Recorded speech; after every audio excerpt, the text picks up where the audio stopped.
Hello, friends. I hope you all are doing absolutely well, and I hope you all are enjoying the podcast series of standards of auditing. Today is a very special day, that is Teachers' Day. So, I wish all my teachers who taught me the valuable lessons in life, my teachers, my friends, my family, my sisters. So, happy Teachers' Day to all of them.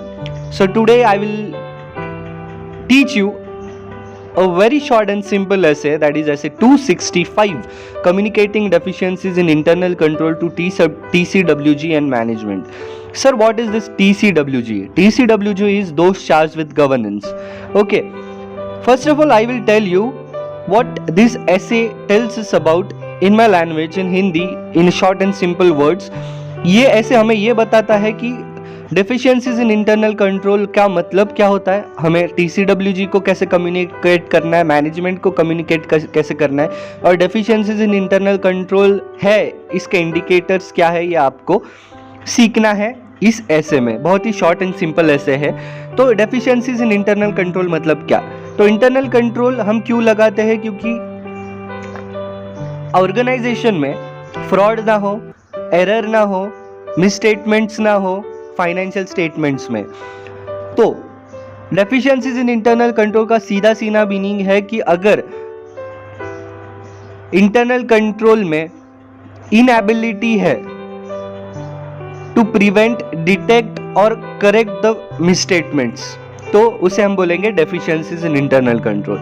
या inability है या उधर कोई internal control ही नहीं है, absence of control necessary to prevent, detect and correct the misstatement. Inability or absence of internal control to prevent, detect and correct the misstatements. Short and simple language में आपको समझ गया कि deficiencies in internal control का meaning क्या होता है.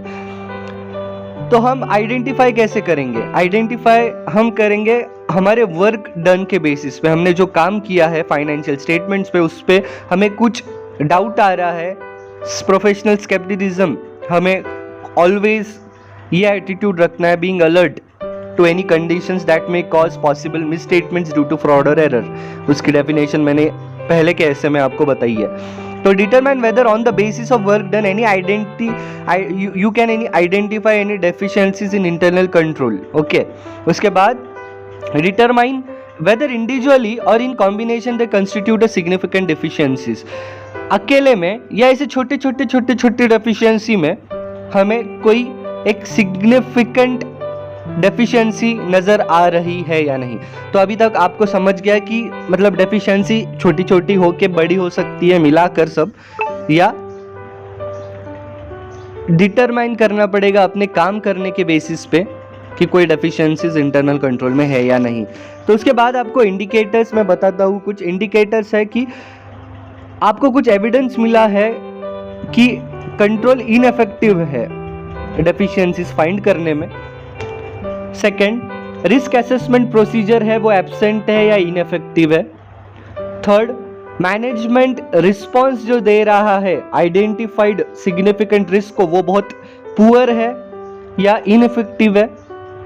Fourth, prior period misstatements जो आइडेंटिफाई हुए हैं उसे करेक्ट अच्छी तरीके से नहीं किया जा रहा है.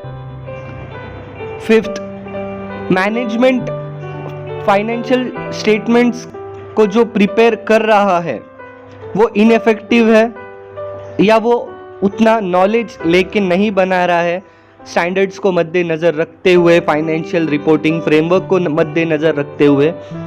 उसके बाद मैनेजमेंट को जो मिसस्टेटमेंट डिटेक्ट हो रहे हैं ऑडिटिंग प्रोसीजर्स के थ्रू, वो अच्छे से प्रिवेंट, डिटेक्ट, करेक्ट नहीं कर रहे हैं उनके इंटरनल कंट्रोल. तो मैं ये पूरे एक बार अच्छे से पढ़ लेता हूँ. Evidence of ineffective aspects of control system. Ineffective response to identified significant risk. entities risk assessment procedure is absent or ineffective. correction of prior period misstatement arising due to fraud or error, management inability to oversee the financial statement preparation, misstatement detected by the auditor procedure were not prevented or detected or corrected by the entity's internal control.